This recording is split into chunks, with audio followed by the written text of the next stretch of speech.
अब कुछ लोगों ने एजेंसियों का सपोर्ट लिया है, कुछ लोगों ने किसी और का सपोर्ट, बिकॉज आशीर्वाद के बगैर तो ये लोग है नहीं जो। और काफ़ी सारे लोग हैं एमएचए में भी जिन्होंने अपनी अपनी पार्टीज यहाँ स्टैंड की है, ये भी हम जानते हैं अंदरूनी। अब सब कुछ कहना आपके कैमरा पे अच्छा नहीं रहेगा। पीएचडी देखिए एक धोखा इन्होंने रखा है लोगों के सामने कि हम लोग 370 लाएंगे, 35 ये लाएंगे। आप पहले ये तो देख लीजिए आप लोग है कहाँ आज की डेट में। स्टेटहुड के बगैर आपके इलेक्शन करना, सीएम बनाना, मायर से भी कमजोर चीफ मिनिस्टर बनेगा वो। जो भी कुछ हो रहा है वो बॉर्डर पार से हो रहा है। और अल्टीमेटली हम बार बार गवर्नमेंट ऑफ इंडिया से रिक्वेस्ट कर रहे हैं कि भैया टेबल पे बैठ के बात करें, और हर एक चीज़ का संविधान है, एक तरीक़ेकार है, आप टेबल पे लाइए सब लोगों को। ये कश्मीर न्यूज़ ब्यूरो है और मैं हूँ आकिब खान। आप देख रहे हैं मेरे साथ ओपन टॉक। आज के हमारे प्रोग्राम में हमारे साथ मौजूद हैं जेडीयू यानी जनता दल यूनाइटेड के प्रेसिडेंट जीएम शाहीन साहब। सर पहले बहुत बहुत शुक्रिया टाइम देने के लिए। शुक्रिया सर। पहला सवाल आपसे मैं करना चाहता हूँ, क्या 370 और 35A ख़त्म होने के बाद क्या कश्मीर में वाकई ही नॉर्मल सी है? नहीं, नॉर्मल सी इन द सेंस अभी चेंजिंग्स काफ़ी सारी है, ऐसा भी नहीं है। काफ़ी सारी चीज़ों को करने की ज़रूरत है। या 370 जैसे आपने क्वेश्चन पूछा, या 35A, हम इसके कभी इस के सपोर्ट में नहीं थे कि 370 टूट जाए या 35A टूट जाए। वाहिद हमारी पार्टी है जिन्होंने पार्लियामेंट्स में बाइकॉट किया, हमारे मेंबर पार्लियामेंट्स ने बिल्कुल अगेंस्ट वोट डाला। हमने बीजेपी के हक में वोट नहीं डाला, लेकिन उसमें उनकी पॉलिसी थी बीजेपी की कि 370 का तोड़ना, एब्रोगेशन ऑफ आर्टिकल 370 या बाबरी मस्जिद या बाकी सब चीज़ें जो थी। लेकिन हमने हमेशा ये कहा 370 का तोड़ना जो है न कश्मीर के लिए ठीक है न देश के लिए ठीक है। एक बात। सेकंड, जहाँ तक डेवलपमेंट की आप बात कर रहे हैं कि डेवलपमेंट्स क्या हुई, बहुत सारी चीज़ें हैं जिसमें तब्दीली हुई। आज आपकी नाइट फ्लाइट्स चलती है, आपका हाईवे जो है अभी अगले साल तो ट्रेन भी चलेगी। तो या अभी आपका जो कनेक्टिविटी है Jammu to Srinagar hardly 4 to 5 hours. बहुत सारी चीज़ों को करने की ज़रूरत है अभी भी। ऐसा नहीं है कि आपका 370 गया तो यहाँ पर बड़ा तूफान आया, बड़ी ये डेवलपमेंट हुई। मानते हैं इस बात को कि 2 साल कोविड भी रहा, लेकिन अभी डेवलपमेंट्स बहुत दूर है। सर इस वक्त सभी पार्टियां जलसे कर रही है, लोगों से मिल रही है, क्योंकि इनका कहना है कि हम 370 और 35A ख़त्म होने के बाद हम जेलों में थे, आज ये लोगों से मिल रहे हैं। कई लोग कह रहे हैं कि आने वाले टाइम में इलेक्शन भी होने वाला है। क्या आपको लग रहा है कि अगर हम शाहीन साहब की बात करें या आपकी पार्टी की बात करें, आपके अलावा आपकी पार्टी का कोई लीडर हमें नज़र नहीं आ रहा है? जम्मू कश्मीर जो है ऑलमोस्ट 90 सीट्स अभी आपकी हो गई है, और ये जो शुरू होता है करना से शुरू होता है कठुआ तक, बिल्कुल, सांबा से उड़ी तक, बिल्कुल। तो जम्मू कश्मीर खाली अगर आप हमारा जो ग्राउंड पे जो हमारा जो काम है, हमारी जो कोशिश है, जो हमने खासकर जम्मू की काफ़ी सारी सीटें हमने फोकस करके रखी है, और कश्मीर की भी काफ़ी सीट्स है, लेकिन ऐसा नहीं है कि सभी सीट्स पे हम लोग कॉन्टेस्ट करेंगे। हम लोग उन्हीं सीटों पे कॉन्टेस्ट करेंगे जहां पर हमारा जोर है। और आने वाले दिनों में जैसे इलेक्शन नज़दीक आएगा, अभी किसी ने तो, अमित शाह जी ने तो किसी को फ़ोन किया नहीं कि हम इलेक्शन करने जा रहे हैं, बिल्कुल। अभी ऐसी कोई तैयारी तो है नहीं, बिल्कुल। तो जब फ़ोन आएगा उनको, उन लीडरों को, तब देखा जाएगा, उस वक्त हम लोग भी मैदान पे आएंगे। लेकिन ये हम मानते हैं कि इलेक्शन जैसे नज़दीक होगा जेडीयू पीछे नहीं रहेगी। हम पार्टी की बात करें, हम अपनी पार्टी की बात करें, हम किसी लीडर की पर्टिकुलर बात नहीं करेंगे। अपनी पार्टी, इससे पहले उसके लीडर नेशनल कॉन्फ्रेंस में भी रह चुके हैं, पीडीपी में भी रह चुके हैं। आज वही लीडर उन पर निशाना डाल रहे हैं, उन पर अल्ताफ़ बुखारी साहब कह रहे हैं कि महबूबा मुफ्ती ने ऐसा किया। इसके हवाले से आपको क्या कुछ कहें? क्या ये लोगों को धोखा दे रहे हैं? देखिए, मैं किसी के उसमें दखल नहीं देना चाहता हूँ। नेशनल कॉन्फ्रेंस एक बहुत पुरानी पार्टी है जम्मू कश्मीर की। पीडीपी जो है ज़्यादा पुरानी नहीं है, लेकिन 2000 से उन्होंने भी शुरू किया यहाँ पे जम्मू कश्मीर के अंदर, और 11 MLAs को लेकर मुफ्ती साहब जो है चीफ मिनिस्टर भी बने। लेकिन मानते हैं हम इस चीज़ को भी, पीडीपी भी सरकार में यहाँ पर ही रही है। अल्ताफ बुखारी साहब की बात, वो भी भागदौड़ कर रहे हैं, हम नाराज़ नहीं है, हम भी खुश है, जाए करें। अब कुछ लोगों ने एजेंसियों का सपोर्ट लिया है, कुछ लोगों ने किसी और का सपोर्ट, बिकॉज आशीर्वाद के बगैर तो ये लोग है नहीं। जम्मू कश्मीर में ये लोग सियासत कर नहीं सकते विदाउट आशीर्वाद। और काफ़ी सारे लोग हैं एमएचए में भी जिन्होंने अपनी अपनी पार्टीज यहाँ स्टैंड की है, ये भी हम जानते हैं अंदरूनी। अब सब कुछ कहना आपके कैमरा पे अच्छा नहीं रहेगा, ठीक है, लगे रहे ये लोग भी, कहाँ तक चलेंगे वो देखेंगे आगे, जो है वक्त, टाइम इज़ द बेस्ट जज। शाहीन साहब, पीएचईडी क्या आने वाले इलेक्शन में चैलेंज होगा?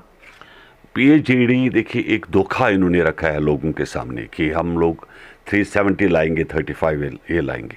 आप पहले ये तो देख लीजिए आप लोग है कहाँ आज की डेट में। जहाँ तक गवर्नमेंट ऑफ इंडिया की तरफ अगर हम लोग चले जाते हैं तो आज की डेट में होम डिपार्टमेंट आपके पास है नहीं, आपके पास फाइनेंस नहीं है, आपके पास फॉरेस्ट नहीं है, और उसके बाद चीफ मिनिस्टर क्या रहेंगे आप? एज ए मेयर रहेंगे क्या? मेयर को ज़्यादा पावर है चीफ मिनिस्टर से।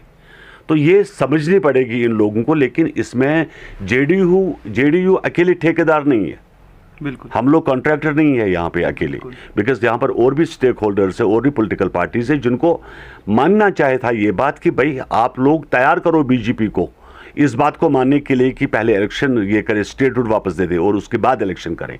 भाई केजरीवाल का तो फिर भी उसका तो फाइनेंस उसके पास है, फॉरेस्ट उसके पास है, तुम्हारा तो फाइनेंस भी नहीं है, फॉरेस्ट भी नहीं है, मेयर से ज़्यादा पावर है नहीं, कल को हर एक चीज़ एलजी से पास करवानी है।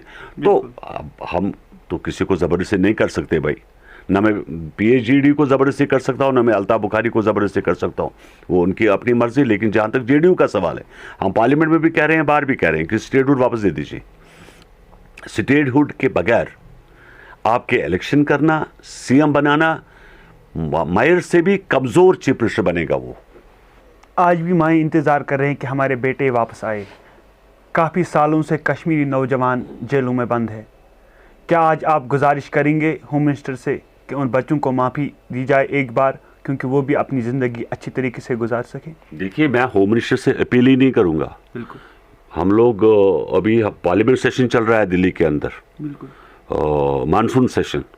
मेरी प्लानिंग है कि हम पार्लियामेंट में अपील करें गवर्नमेंट ऑफ इंडिया से, अपने अमित शाह जी से, कि जो जेलों में लोग हैं उनको आप माफ़ी दी जाए। और भी एक बात है जो काफ़ी ज़रूरी है, आपने एक पॉलिसी चलाई थी सरेंडर मिलिटेंट्स को रिहैबिलिटेट करने की, और सरेंडर मिलिटेंट्स को आपने रिहैबिलिटेट के बदले आपने क्या किया? आपने उनको परेशान कर दिया। अभी किसी को जॉब मिल रही है लेकिन वो कभी मिलिटेंट रह चुका है, आप उसको वेरिफिकेशन पास नहीं करते।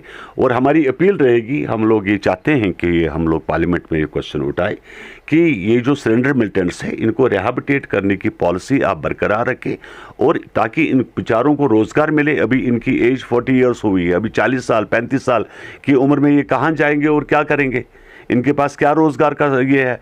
लेकिन हमारी पहले दिन से ही हमारी ये कोशिश थी कि गवर्नमेंट अपनी पॉलिसियों पे बरकरार रहे, और उसके साथ साथ यहाँ क्या जो अनएम्प्लॉय यूथ है, हमने बार बार कहा, मैं कल भी गवर्नर के पास था, हमने मनोज सिन्हा साहब से भी कहा कि इजी पासपोर्ट बनाया जाए, इनको मौका दिया जाए, ये लोग बाहर जाए, फॉरेन में जाए, काम करें, 4 पैसे कमाए, ताकि रोज़गार बढ़े जाए, ताकि अनएम्प्लॉयमेंट्स के जो इशू है, देखिए हम लोग खाली गाँव में जाएंगे, तकरीरें करेंगे, उससे काम नहीं चलना, हमें मजबूर करना है, तैयार करना है इसी गवर्नमेंट से। दरवाज़ा एक ही है, 2 नहीं है, दरवाज़ा पार्लियामेंट का है।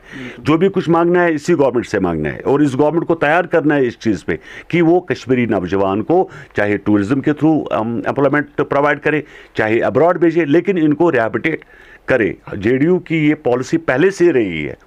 जब सतपाल मलिक जी, जब 370 एब्रोगेशन आर्टिकल यहाँ पर हुआ, मैंने सतपाल मलिक के सामने भीख मांगा, मैंने कहा साहब आप प्राइम मिनिस्टर के रिप्रेजेंटेटिव है जम्मू कश्मीर के अंदर, अब जो हुआ दैट वाज पास्ट, लेकिन फ्यूचर ये है कि आज की डेट में आप इनको बोलिए कि हमारे लोगों को, जिस तरह आप हज के लिए लोग जैसे हमारे जाते हैं, तो एक हमारा ये होता है कि एक रिप्रेजेंटेटिव जाता है यहाँ हज कमेटी से जो उनका लुक आफ्टर करता है, तो आप इनको अमेरिका भी भेजिए, ये काम करना चाहते हैं, लेकिन अमेरिका में अपना रिप्रेजेंटेटिव रखें जो उनको लुक आफ्टर वहाँ पर करे, ताकि किसी को तकलीफ ना हो, किसी को कोई वहाँ पर बंद ना करे किसी को।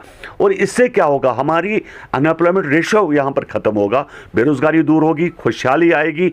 रही बात आप जो बता रहे हैं कि उग्रवाद, जो मिलिटेंसी, जो बाकी चीज़, देखिए साहब अगर आप 90 से पहले बात करेंगे। किसी से कहते हैं कि आप बंदूक उठाओ, वो तो मारने को दौड़ता, बोलता वहाँ से बोलेगा क्यों मैं बंदूक उठाने के लिए हूँ। भाई प्रॉब्लम क्या हुई जब अनएम्प्लॉयमेंट है, जब एजुकेशन का जो ये है, ये सब तकलीफ़ें देखे तो ये लोग उग्रवाद की तरफ, ड्रग्स की तरफ। और यही हमारी अपील है सब बच्चों से कि ये सब रास्ते जो है ये आप पीछे छोड़िए, इन रास्तों पे नहीं जाइए। आप जाइए, फॉरेन में जाइए, वीज़ा लीजिए, पासपोर्ट लीजिए और काम कीजिए और रोज़गार अपना कमाइए। शाहीन साहब, आज तक जम्मू कश्मीर की बात करें, जो भी सिविलियन मारा गया, जो भी पुलिस एहलकार मारा गया, जो भी फौजी मारा गया, आपके हवाले से आपका क्या कुछ कहना कि इसका जिम्मेवार कौन है? नहीं देखिए, ये जो आप बता रहे हो गन कल्चर यहाँ पर इस वक्त जो है अनसर्टेनिटी अभी भी बनी हुई है। अभी आपका जो ये जो जंग चल रही है पिछले 35 सालों से, बिल्कुल more than 2 lakh people has been killed. उसमें चाहे सिक्योरिटी फोर्सेस रहे, चाहे आर्मी रहे, सिविलियन रहे, कुछ और लोग रहे, लेकिन थे कश्मीर के या हमारे देश के थे। तो ये जंग का, जहाँ तक ये जंग को ख़त्म करने का मामला है और ये सवाल है, ये आप भी जानते हैं, हम भी जानते हैं, बिकॉज जो भी कुछ हो रहा है वो बॉर्डर पार से हो रहा है। और अल्टीमेटली हम बार बार गवर्नमेंट ऑफ इंडिया से रिक्वेस्ट कर रहे हैं कि भैया टेबल पे बैठ के बात करें, और हर एक चीज़ का संविधान है, एक तरीक़ेकार है, आप टेबल पे लाइए सब लोगों को। इमरान खान था पहले, अभी कोई और है प्राइम मिनिस्टर वहाँ पर पाकिस्तान का, लेकिन टेबल पे लाने से ही जो है मामला ठीक हो सकता है। हमारी सिक्योरिटी फोर्सेस कितनी भी रही, बिकॉज सबसे बड़ी बात जो है वो दिल जीतना यहाँ के लोगों का, वो तो है ही है। That is because Indian army had a great role. हम लोग उसमें ये नहीं कह रहे हैं, या सिक्योरिटी फोर्स का बड़ा अच्छा रोल है, लेकिन पाकिस्तान के उस तरफ को ध्यान देने की ज़रूरत है, और ताकि उग्रवाद का सिस्टम जो है, या मिलिटेंसी, या हम अननोन गनमैन जो बन के आते हैं यहाँ पे, ताकि ये सब बंद हो। क्या शाहीन साहब इलेक्शन में आएंगे, असेंबली इलेक्शन में? हम लोग, हमारी पार्टी इलेक्शन लड़ेगी, मैं तो नहीं लड़ूंगा, बिकॉज हम लोग का जो भी पार्टी का फैसला होगा, हम लोग बंधे हुए हैं एक पार्टी के साथ, उसी डायरेक्शन पे हम लोग चलते हैं। लेकिन यहाँ जम्मू कश्मीर के अंदर हमारी पार्टी इलेक्शन लड़ेगी। लोगों के लिए मैसेज क्या रहेगी खास? देखिए, हम आवाम को यही मैसेज देंगे कि सोच समझ के इस बार गलती न करें।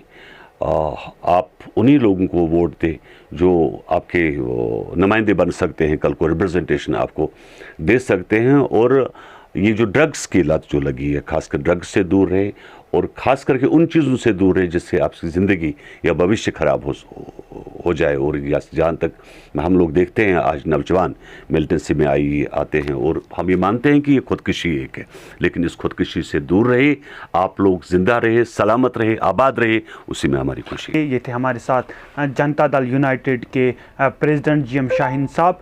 इन्होंने भी कश्मीर के इशू पे बात की और दीगर इशू पे भी बात की। मज़ीद खबरों और अपडेट्स के लिए आप देखते रहें कश्मीर न्यूज़ ब्यूरो। मुझे दीजिए इजाज़त। अल्लाह ने के बाद।